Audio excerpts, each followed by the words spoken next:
बच्चों, आज हम अगला चैप्टर जो है हमारा वैद्युत धारिता इलेक्ट्रिक कैपेसिटेंस उसको शुरू कर रहे हैं। ये चैप्टर आपका वैद्युत विभव जो हमने पिछले चैप्टर में पढ़ा है उसी से रिलेटेड है, यानी उसी से आगे की ओर है। यानी ज़्यादा जो इम्पोर्टेंस है यहाँ पर इस चैप्टर में रहने वाली है वो वैद्युत विभव की रहने वाली है। इसलिए जो वैद्युत विभव है आपका वो पिछले चैप्टर में मैंने बताया था कि किसी चालक का एक स्तर होता है, किसी चालक का एक तल होता है, वो क्या कहलाता है, उसका वैद्युत विभव कहलाता है। आवेश का तल या फिर आवेश का स्तर जो होता है वैद्युत विभव कहलाता है। ठीक है, जैसे मैंने वहाँ पर आपको उदाहरण भी बताया था कि जो अगर पानी है, एक बाल्टी है, उसमें हमने पानी भरा हुआ है। ठीक है, पानी की तुलना यहाँ पर हम किससे कर सकते हैं, आवेश से कर सकते हैं। और जहाँ तक पानी भरा हुआ है, तो ये जहाँ तक पानी भरा हुआ है मतलब वहाँ तक क्या है, पानी का तल है। ठीक है, पानी का स्तर है। ठीक है, यहाँ पर आवेश पानी का काम कर रहा है, तो जहाँ तक पानी भरा है उसका तल का काम कर रहा है, उसका स्तर का काम कर रहा है। ठीक है, तो यानी आवेश के स्तर को, आवेश के तल को क्या बोला जाता है, वैद्युत विभव। ठीक है, तो जो वैद्युत धारिता होती है, जैसे किसी 5 लीटर की बाल्टी है, 5 लीटर की बाल्टी है तो इसमें कितना पानी आएगा, 5 लीटर ही पानी आएगा। ठीक है, अगर हम इससे ज़्यादा इसमें पानी डालते हैं तो क्या हो जाएगा, जो इसका मीडियम है बाहर, यानी वायु जो है उसमें इसका लीकेज होना शुरू कर देता है। पानी देखा होगा, नल खोल देते हैं, उसके बाद उसमें 5 लीटर की बाल्टी हो, 10 लीटर की वो भरेगी, उसके बाद क्या हो जाएगा, वो माध्यम में रिसने लगता है, लीकेज होने लगता है, क्षरण होने लगता है उसका, उस माध्यम में यानी वायु में। ठीक है, यानी जिस प्रकार से किसी वस्तु की क्या आपकी एक यहाँ पर जो बाल्टी है उसका पानी ग्रहण करने की निश्चित क्षमता है, यानी एक निश्चित सीमा है।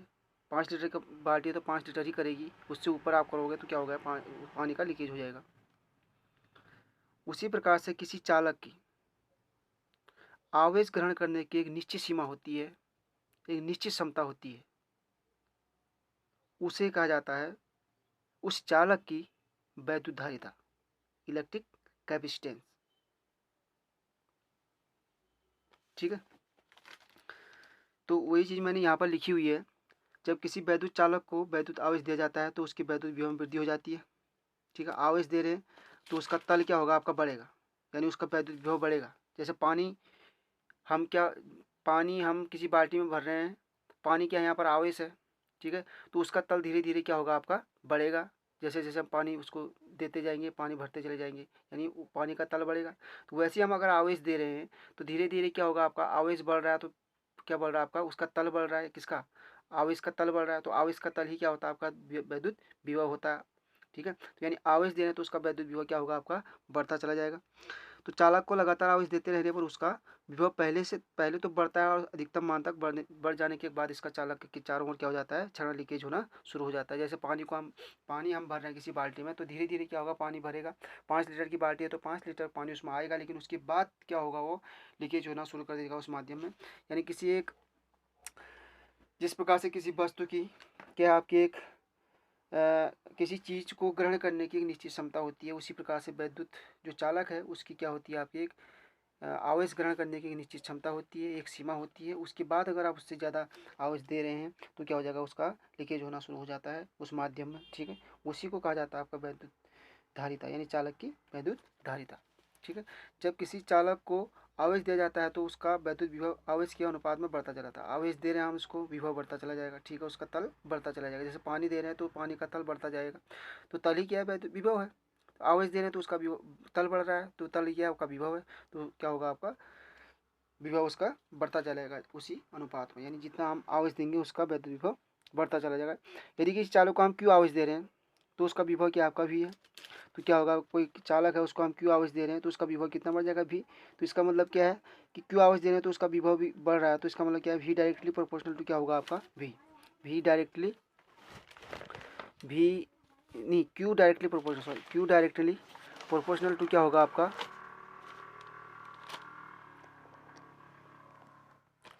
क्यू डायरेक्टली प्रोपोर्शनल टू भी, क्योंकि क्यू के साथ भी बढ़ रहा है।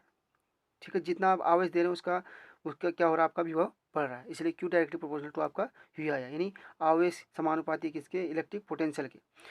Q बराबर सी बी, इसको हटाया तो सी आपका ये कांस्टेंट आया, इसको नियतांक है मतलब, तो चालक की धारिता कहलाता है। सी जो है इलेक्ट्रिक कैपेसिटेंस, इसीलिए सी से इसको डिनोट किया गया है। ठीक, उसके बाद वहाँ से सी का मान निकाला तो सी बराबर क्या होगा आपका क्यू भी।